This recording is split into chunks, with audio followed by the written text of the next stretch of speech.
Dans le cadre de vos activités interdisciplinaires de première, vous avez été amené à contacter des professionnels dans des structures sanitaires ou sociales. On appelle également ces structures organisations. C'est aujourd'hui la notion d'organisation qui nous intéresse, car vous allez être amené à faire cette même démarche de contact avec des professionnels de santé dans le cadre du projet technologique accompagné. Donc, il va s'agir, dans un premier temps, de définir ce qu'est une organisation, pour pouvoir ensuite identifier les composantes de ces organisations et les types de relations qui existent dans cette organisation entre les acteurs. Une organisation, dans le sens commun, selon le dictionnaire, c'est la manière dont quelque chose se trouve structuré, agencé. C'est également l'action d'organiser, de structurer, d'arranger ou d'aménager. Pour nous, la notion d'organisation, elle prend un sens particulier.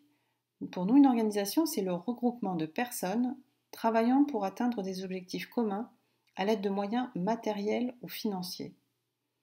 Donc ce regroupement de personnes peut s'agir de professionnels, il peut s'agir de bénévoles, qu'ils soient salariés ou bénévoles, ces acteurs qui interviennent dans ces organisations ont tous un objectif commun.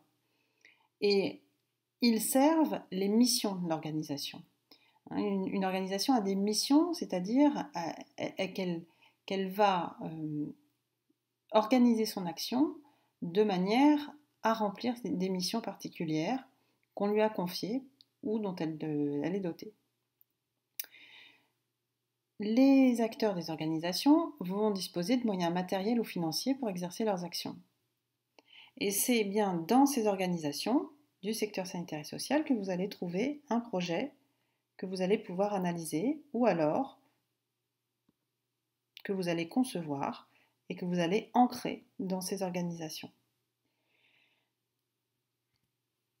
Dans un premier temps, ces organisations, elles fonctionnent en interne grâce à différents organes. Donc un organe, ici, c'est simplement le sens du mot organe, c'est un groupe de personnes, des membres, des acteurs de l'organisation qui font partie de ces différents organes. Le premier type d'organe qu'on va trouver dans une organisation, c'est l'organe décisionnel. Celui-ci prend des décisions concernant la structure. C'est par exemple le conseil d'administration. Pour pouvoir organiser l'exécution des décisions qui sont prises, l'organisation est dotée d'un organe exécutif. Donc l'organe exécutif est chargé d'organiser l'exécution des décisions.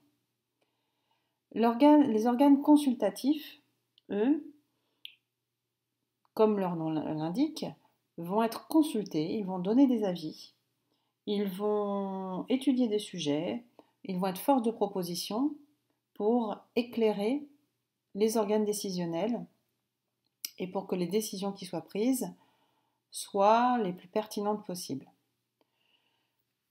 Ensuite, les organes opérationnels seront chargés d'assurer l'exécution des décisions pour assurer les missions de la structure. Donc les organes opérationnels vont exécuter les décisions. Les organes fonctionnels, eux, s'occupent plutôt de la logistique et des tâches techniques. Donc nos membres des organisations que vous allez, nos acteurs que vous allez contacter, font souvent partie des organes opérationnels, puisque sont en général des personnels, que ce soit des éducateurs, que ce soit des assistants de service social, des infirmiers, infirmières. Ils vont mettre en œuvre les actions qui vont répondre aux besoins dans le cadre des missions de la structure. Parfois, ils peuvent également faire partie des organes consultatifs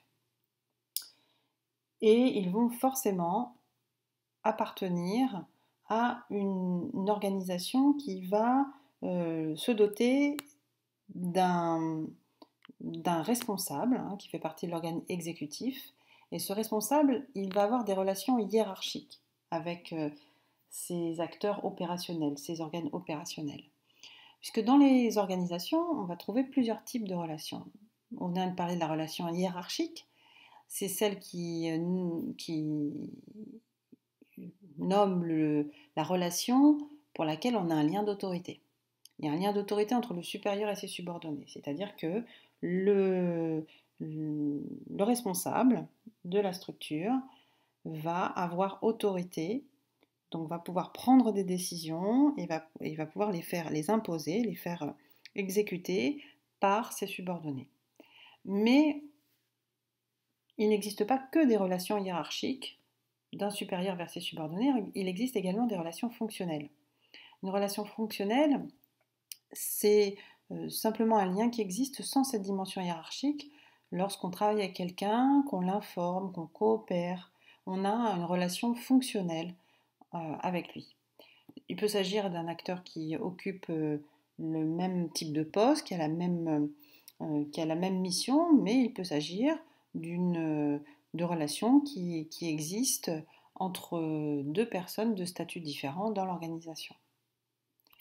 Ainsi, les organisations du secteur sanitaire et social sont composées d'acteurs qui vont œuvrer tous dans un but commun pour répondre aux besoins des populations.